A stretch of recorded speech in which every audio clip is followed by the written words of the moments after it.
बुग़्ज़ के साथ सींग नहीं होते हैं। बुग़्ज़ क्या होता है?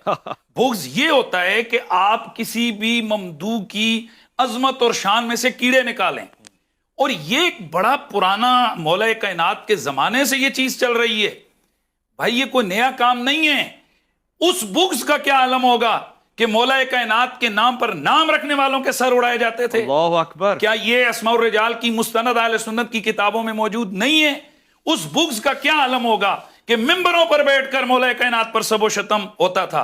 लिहाजा मैं अक्सर कहा करता हूं, मैं अक्सर कहा नहीं होता था। ला इलाहा, मैं हवाला देता हूं अल इस्तिआब, मैं हवाला दे रहा हूं हदीस की किताब भाई। बाकी तुम मानो सहाबा के हवाले से मानो तो उधर तुम्हें हाँ दर्द हुआ है, दर्द हुआ है, अली के बुग़्ज़ियों पे सट लगी है, दर्द हुआ है। इसी को कहते हैं बुग़्ज़े अली, इसी को कहते हैं बुग़्ज़े अहले बैत।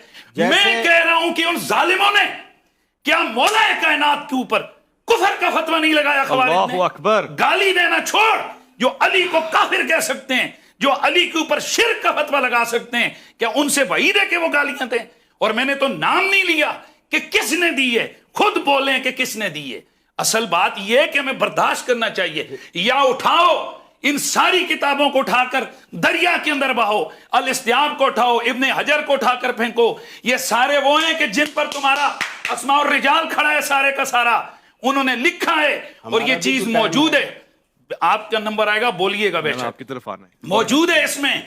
और मौला कायनात मौला अली पाक की जो हवाले से मैं बात कर रहा हूं, तो बात यह है कि ये एक पुराना नवासिब का तरीका था कि वो हर वो हदीस जो मशान अली के अंदर आई उसके साथ कोई ना कोई अल्फाज, चंद एक अल्फाज बढ़ाते थे। मुहद्दिसीन उन अल्फाज के हवाले से कहते थे ये हदीस साबित नहीं है, और उसको खवारिज उठाकर या नवासिब उठाकर लगा देते हैं, देखें फलां मुहद्दिस ने कह दिए नहीं है।